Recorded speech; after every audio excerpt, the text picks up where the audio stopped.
ساتواں عمل، ساتواں کام، یہ بھی ہمارے معاشرے کے ساتھ بہت تعلق رکھتا ہے۔ جو حاکم لوگوں پر اپنے دروازے بند کر لیتا ہے، الیکشن ہوتا ہے، ووٹ لیتے ہیں، چھوٹا کونسلر سے لے کر بڑے وزیر اعظم تک، جب ووٹ کا وقت ہوتا ہے سارے آتے ہیں دروازے پہ، جب یہ غریب آدمی اس کے دروازے پہ جاتا ہے یہ اس کے لیے اس کا کوئی کام نہیں کرتا۔ اس کے بارے میں سنیے گا حدیث، اس حاکم کی، اس بڑے کی، چاہے جس عہدے پہ بھی ہے، اس کی اللہ عبادت قبول نہیں کرتا، اس کی نمازیں قبول نہیں، اس کے صدقے قبول نہیں، اس کی زکاتیں قبول نہیں، اللہ دروازے بند کر دیتا ہے اس بندے کے لیے۔ سنیے، صحیح مسند احمد اور ترمذی کی حدیث ہے۔ عن عمرو بن مرہ رضی اللہ تعالیٰ قال قال رسول اللہ صلی اللہ علیہ وسلم ما من امام، نہیں ہے کوئی امام کہ یغلق بابہ دون ذی الحاجۃ، جو اپنے دروازے بند کر لیتا ہے حاجت مندوں کے لیے، والخلۃ، حاجت مند ضرورت مندوں کے لیے، والمسکنۃ، مسکینوں کے لیے بند کر لیتا ہے، الا اغلق اللہ ابواب السماء، وہ خالق کائنات، تو انسان اے دنیا میں عہدے اور منصب لینے والے، تو اللہ کی مخلوق پہ دروازے بند کرے گا، اللہ آسمان پہ کہتا ہے میں اللہ تیرے پہ آسمان کے دروازے بند کر دوں گا۔ اغلق اللہ ابواب السماء، میں آسمان کے دروازے تیرے بند کر دوں گا، دون خلتہ،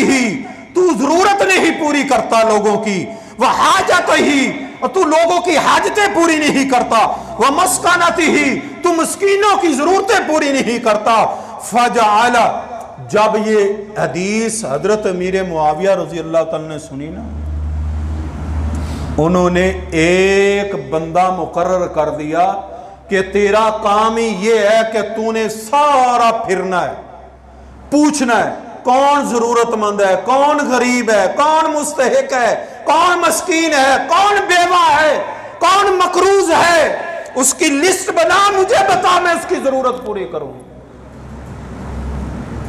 صحابہ کا یہ عمل تھا۔ حضرت عمر رضی اللہ تعالیٰ عنہ رات کو گشت کرتے تھے، کون ضرورت مند ہے، میں اس کی ضرورت کے لیے مال مہیا کروں۔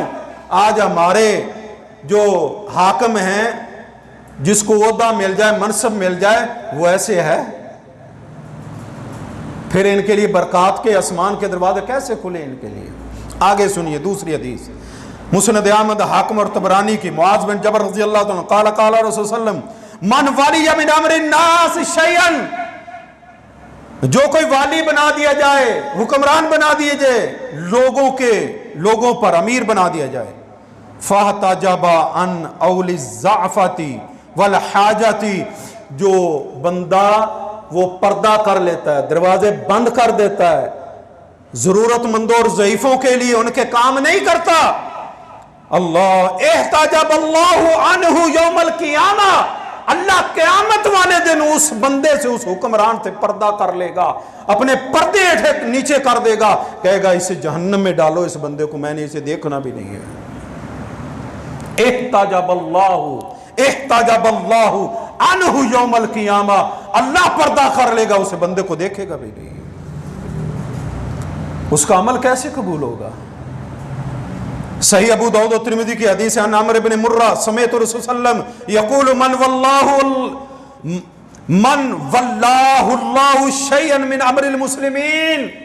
جس کو مسلمانوں کی کوئی امارت مل جائے، فاحتجب دون حاجتہم وخلتہم وفقرہم، وہ لوگوں کی، فقیروں کی، ضرورت مندوں کی، مسکینوں کی، یتیموں کی، بیوہ کی وہ ضرورتیں پوری نہیں کرتا، نہیں نکلتا، اللہ کے نبی صلی اللہ علیہ وسلم فرماتے ہیں احتجب اللہ عنہ دون حاجتہ وخلتہ وفقرہ، اللہ تعالیٰ اس کی ضرورتیں ہی نہیں پوری کرتا، اس کے لیے آسمان کی رحمت اور برکت کے دروازے ہی نہیں کھولتا اس کو۔ صحیح مسلم کی روایت ہے،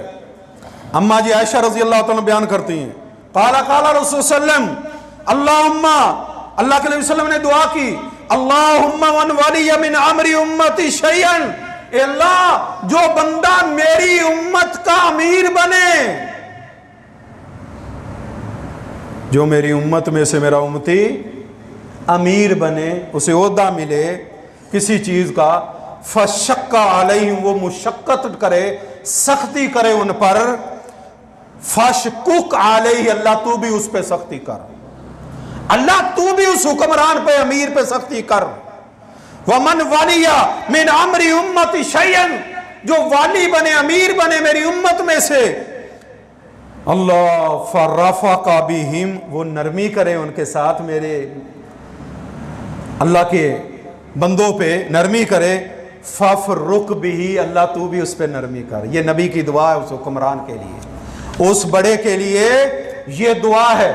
کہ اس پہ اللہ نرمی کرتا ہے جو انسانوں پہ نرمی کرتا ہے۔ آخری حدیث صحیح طبرانی کی، عن عبداللہ ابن عمر رضی اللہ تعالیٰ عنہ قال قال رسول صلی اللہ علیہ وسلم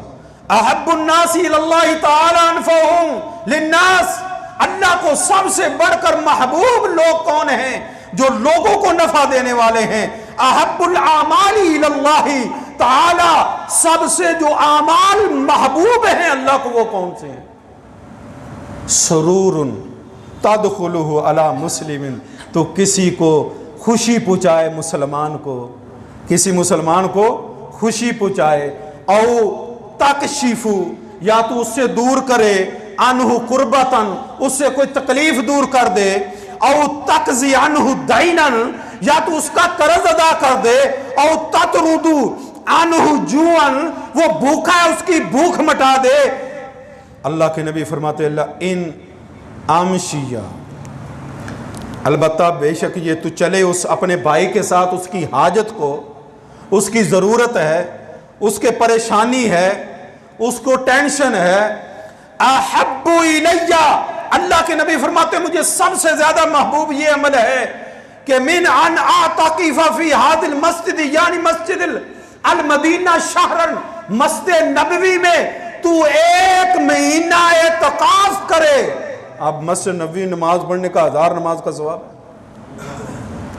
اب ایک مہینہ 5 وقت کی نماز پڑھے، پھر مسجد نبوی میں اعتکاف بیٹھے۔ اللہ کے نبی صلی اللہ علیہ وسلم فرماتے تیرے اس اعتکاف سے، مہینہ پورا اعتکاف کرنے سے، 5 وقت کی نمازیں پڑھنے سے سب سے بہتر مجھے یہ ہے کہ ایک مسلمان پریشان ہے، مصیبت میں ہے، تنگی میں ہے، ٹینشن میں ہے، تو اس کے ساتھ کچہری میں، عدالت میں جا کے اس کی پریشانی دور کر دے، اس کی مصیبت دور کر دے، اس کی ٹینشن دور کر دے، اس کی بیٹی کی طرف سے پریشانی ہے وہ دور کر دے، بیٹے کی پریشانی ہے وہ دور کر دے، اس کے گھر کی پریشانی وہ دور کر دے۔ اللہ کے نبی فرماتے ہیں مجھے وہ عمل اعتکاف مسجد نبوی میں کرنا وہ محبوب نہیں ہے، یہ زیادہ محبوب ہے، یہ زیادہ محبوب ہے۔ اللہ اکبر۔ تو دنیا میں کسی انسان کو تو طاقت رکھتا ہے، تیرے میں ہمت ہے، تو بدلہ لے سکتا ہے، لیکن تو غصے کو پی جاتا ہے، قازمہ، تو غصے کو پی جاتا ہے، اس کا اجر اللہ کے نبی فرماتے کیا ملے گا؟ رجان یوم القیامہ، تیرے دل کی ساری تمنا اللہ قیامت والے دن پوری کرے گا۔ تو میرے بھائیو، اگر تم کسی انسان کی ضرورت کو پوری کرو گے تو اللہ بھی تم پہ خوش ہوگا، اللہ تم پہ آسمان کے دروازے کھول دے گا۔ اگر تم لوگوں کے ساتھ برے سلوک کرو گے تو پھر اللہ بھی تم پہ ناراض ہوگا۔ اللہ سے دعا ہے کہ اللہ عمل کی توفیق عطا فرمائے۔